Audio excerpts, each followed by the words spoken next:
এখনো বেঁচে আছি, কোপ খায় মরিনি, কিন্তু মরবো না এটা কোনো গ্যারান্টি দিতে পারি না, কারণ তারা সব জায়গাতেই আছে। আমার ফেসবুকে অনেক ফ্রেন্ডরা আছে, আমার শুভাকাঙ্ক্ষীরা খুবই ভয়ে ভয়ে থাকে আমাকে নিয়ে। এটা আমি বলতেছি না যে খারাপ, তারা আমাকে ভালোবাসে দেখেই কিন্তু ভয় থাকে।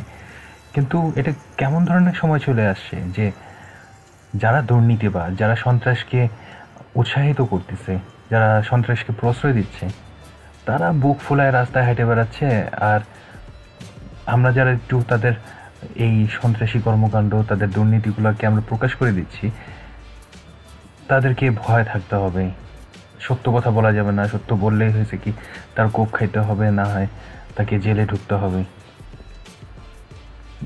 এই জন্যই কি আমরা 71 সালে আমরা দেশটাকে স্বাধীন করছিলাম। যাই হোক, আমাদের দেশটা যে স্বাধীন হয় নাই সেটা তো আমরা নিজেরাই বুঝতে পারতেছি প্রতিটা পদক্ষেপে। অনেকেই আমার ইনবক্সে জিজ্ঞেস করছে যে ভাই আপনি এত সাহসিকতার সাথে মুখে একটা হাসি নিয়ে যে এইসব কথাগুলো বলে ফেলেন, তো এত সাহস কেমনে পান? তো সেটার একটা জবাব আজকে আমি দিতে যাচ্ছি। আর একটা ভিডিও দেখেন, এটা দেখতে কিছুটা একটু আইডিয়া হতে পারে। রাজাকার বিরোধী বই ও ফেসবুকে ধর্ম ব্যবসায়ীদের বিরুদ্ধে লেখালেখি করার কারণেই ধারালো অস্ত্র দিয়ে গুরুতর জখম করা হয়েছে সানিউর রহমানকে। বেশ কয়েকদিন থেকেই তাকে বিভিন্নভাবে হুমকি দিয়ে আসছিল দুর্বৃত্তরা। হত্যার উদ্দেশ্যে জামাত শিবিরের কর্মীরাই তার উপর আক্রমণ চালিয়েছিল বলে অভিযোগ সানিউরের। আঘাত আরেকটু গুরুতর হলেই তার মৃত্যু হতে পারত বলে জানিয়েছেন চিকিৎসক। পেশায় প্রকৌশলী সানিউর রহমান সক্রিয় ছিলেন শাহবাগের গণজাগরণ আন্দোলনে। ফেসবুকে নিয়মিত লিখতেন ধর্ম ব্যবসায়ীদের বিরুদ্ধে, রাজাকারদের কীর্তিকথা নামে বইও লিখেছেন। সেটাই হয়তো কাল হয়ে দাঁড়িয়েছিল তার জন্য। হত্যার উদ্দেশ্যেই জামাত শিবিরের কর্মীরা তার উপর হামলা চালিয়েছিল বলে ধারণা সামিউরের। হ্যাঁ, ভিডিওতে যে সানিউর রহমান থেকে দেখলেন সেটা কিন্তু আমি। 2013 সালে 7ই মার্চে আমার উপরে আক্রমণ হয়েছিল, আমার মাথায়, আমার হাতে, আমার বুকের উপরে। মৃত্যুর খুব কাছ থেকে ফেরত আসার পরে কিন্তু এই ধরনের সাহসের জন্ম হয়েছে আমার মধ্যে। যাই হোক, এখন আমি আমার কাজে ফিরে আসি। এটা তো আমার আগের ঘটনা বললাম, এখন বর্তমান পরিস্থিতিতে আমি ফেরত আসি। হ্যাঁ, আমার উপরে যে ঘটনা হয়েছিল সেটার কিন্তু আমি কোনো বিচার পাইনি। আমি তো তাও বেঁচে আছি।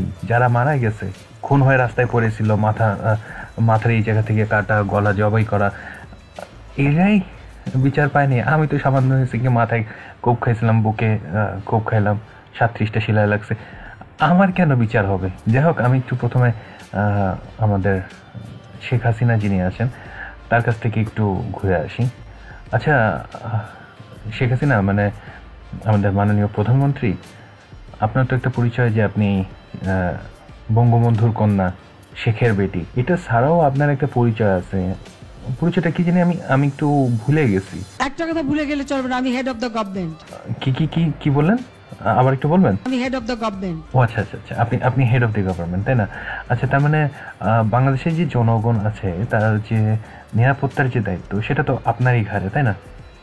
তা আপনার কাছে কি কোনো তথ্য আছে যে এই যে সমকামী হত্যা হইল, ব্লগার হত্যা হচ্ছে, মুক্তমনা, তারপরে মন্দিরের পুরোহিত, সংখ্যালঘুদের উপরে নির্যাতন, তা এগুলার কি কোনো তথ্য কি আপনার কাছে নাই? আমার কাছে নিশ্চয়ই তথ্য আছে। জানি খুশি হইলাম যে আপনার কাছে তথ্য আছে। এরকম তথ্য যার কাছে থাকবে তার তো বুঝতে আর বাকি থাকার কথা না যে আমাদের দেশ অনিরাপদ, আমাদের দেশের জনগণ অনিরাপদ। তো এইরকম একটা অনিরাপদ দেশে আপনি নিরাপত্তা না দিয়ে নির্লজ্জের মতো প্রেস ক্লাবে আপনি কি করে বলেন? আচ্ছা থাক, আমি বলবো না, আপনি নিজেই শোনেন। সন্ত্রাস দমনের ক্ষেত্রে, জঙ্গিবাদ দমনের ক্ষেত্রে যে কোনো উদ্যোগে বাংলাদেশ সবসময় সহায়তা করবে। এবং এই যে দুটো মস্ক, আমাদের মসজিদ এবং আমাদের কাবা শরীফ, এটারও নিরাপত্তা বিধানে বাংলাদেশের পক্ষ থেকে যত ধরনের সহযোগিতা দরকার, এমনকি সামরিক সহযোগিতা দিতেও আমরা প্রস্তুত। ওহো, head of the government, I am extremely sorry. কারণ হয়েছে কি, নিরাপত্তার দায়িত্ব আপনার কাঁধে আপনি রাখেন নাই, আপনি দিয়ে দিচ্ছেন একটা পাঠা স্বরাষ্ট্রমন্ত্রীর কাছে। আর ওই পাঠা বিভিন্ন খুনের পরে একটা ফালতু কমেন্ট করে, যেটা খুবই হাস্যকর। আর মুক্তমনাদের খুন হলে তো উনি নির্লজ্জের মতো বলে, এর লেখাগুলাকে আমাদের খতিয়ে দেখা দরকার। কেন খতিয়ে দেখা দরকার? যেন ওই যে খুন করছে তার পক্ষে বলা যায় যে একে যে খুন করা হইলো, একে যে হত্যা করা হইলো, এইটা জায়েজ। এই কারণ তার উচিত হয়নি এইভাবে ধর্মানুভূতিতে আঘাত দিয়ে লেখা। না, ওরা মুক্তমনা, ওরা ধর্মানুভূতিতে আঘাত দিয়েছে, ওদের মরা উচিত ছিল, ওদের বেঁচে থাকার কোনো অধিকার নেই। আচ্ছা ঠিক আছে, এরা তো ধর্মানুভূতিতে আঘাত দিয়েছিল, তাহলে এই যে দোকানে একটা বয়স্ক একটা লোক, সে খ্রিস্টান, মানে জীবনের শেষ পর্যায়ে যে সে একটা দোকান চালাচ্ছে, এইরকম একটা মানুষকে হত্যা করার কি দরকার ছিল? আরেকজন স্বেচ্ছাসেবক পুরোহিত, তারা তো কোনো ব্লগ লেখেনি, তারা তো ব্লগ কি জিনিস তারা মনে হয় জানেই না। হো আমি কত বড় গাধা, আমারই ভুল হয়েছে, আই এম এক্সট্রিমলি সরি। আসলে হয়েছে কি যে আমি ভুলেই গেছিলাম যে ইসলামে অমুসলিম হত্যা করা জায়েজ, নবীজি নিজেও করে গেছেন, ওটার কথা বাদ দাও। কিন্তু প্রশ্ন হলো এসপির ওয়াইফ তো সে মুক্তমনা ছিল না, সে অমুসলিম ছিল, তাকে কেন হত্যা করা হইলো? প্রথমে তাকে কুপানো হইলো, তারপর তাকে গুলি করে রাস্তায় ফেলে দিয়ে চলে গেল। আচ্ছা, এত কিছু হয়ে যাচ্ছে, আচ্ছা একটু শুনি তো আমাদের ওই স্বরাষ্ট্র পাঠা কি বলে।